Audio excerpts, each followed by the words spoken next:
Aloha, and we are near Pattaya, Thailand. This is the Sanctuary of Truth, and we're going to talk a little bit today about tips to not get scammed when you're traveling overseas, part of our Not Getting Scammed series.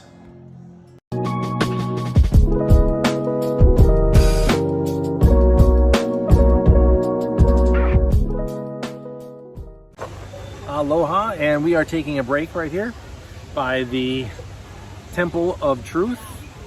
There's a group that just came in, looks like an international group of scouts, Boy Scouts, Girl Scouts.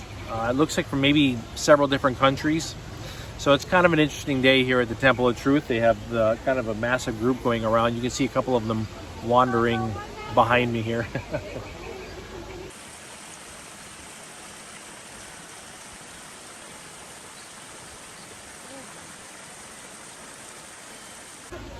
I wanted to cover the subject of avoiding scams, which is kind of an ongoing series with this channel. Things that I've picked up over years now, especially coming to Southeast Asia, many years of coming here, but also other countries as well, just things to think about. So it's kind of an ongoing series that I like to do. But we're going to talk about three basic things during this video. The first one that I want to talk about is before you do any type of renting of anything, before you rent a jet ski, before you rent a motor scooter, all right, you want to make sure that you take your cell phone and that you do a walk around videotape of that item, okay? That way you have a better idea of what it looks like. You have a record of any scratches, you have a record of any damage done to the seat, anything like that. Just the fact that you did that you went around and did that, that's enough usually to dissuade anybody from trying to scam you, because they see that you know that and that you did that extra action, and they'll tell you, once they see that, they'll start telling you things like, oh, you know, damages don't matter, don't worry about that. Damages matter.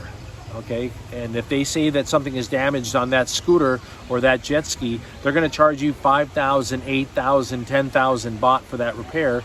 And if they call the police are going to side with them because there's physical damage on the item. And how can you say you didn't do it? Okay, there's actual damage. So you have to record these things before you actually rent them out. So think about that as the first thing that we're going to talk about. All right.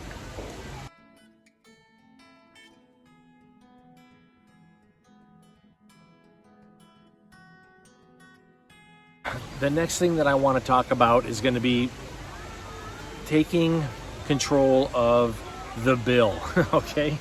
Wherever you go, if you're getting charged, say you go to an establishment, you order a drink, they should bring the bill to you so that you're aware of what you've spent, okay? I think that you're going to find a different situation in different countries, but here in Thailand, and this is something that you do see in a lot of nations, is that they will keep a tally of what you drink and you have an observation of that. They bring it in a small bucket and you can just pick it up and read. Make sure that you haven't been charged for something. Make sure that what you got charged for is what you ordered, and keep track of that along the way. Again, this can be done very peacefully. You do it with a smile, but you check. The fact that you check, again, is enough to make most establishments that might have likely tried to scam you by putting extra drinks on there or extra food or whatever the case might be, they see that you're aware. Now, I think you can imagine this also plays to not getting too inebriated when you're overseas. Like, that's one of the reasons why I think a lot of people that safely travel, they don't drink much anymore, okay? You can hear a group of, they have a group of scouts back there, so from some country, I couldn't tell what country it's from, but they're having a great time. But that's the second thing that I wanted to talk about, is along the way when you're at an establishment, keep your eye on your bill. And that alone will keep you from getting a lot of scams thrown at you while you're in an establishment, that you're aware and you're watching what you're paying for.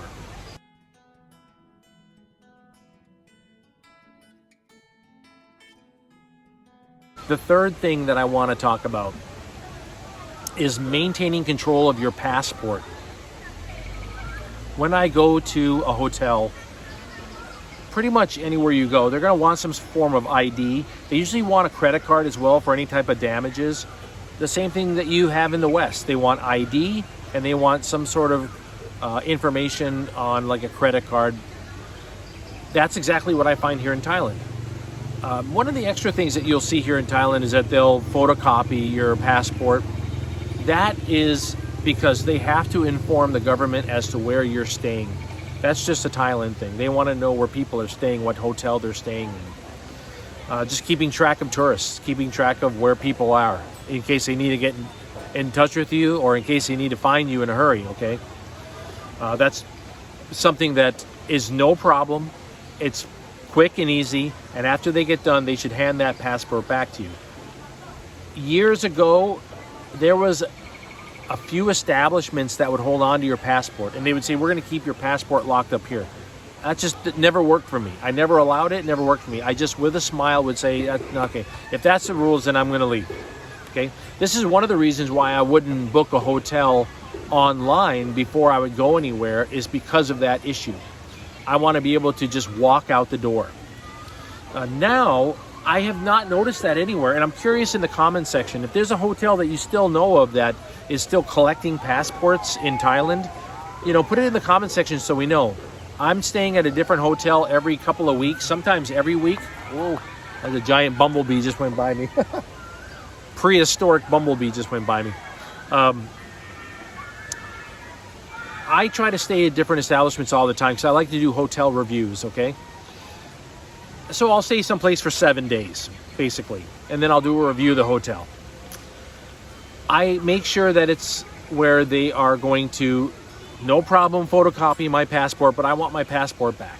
I want my passport locked up in a safe at the establishment, you know, whether the safe is in a safe room, which you find a lot. I don't mind that, actually.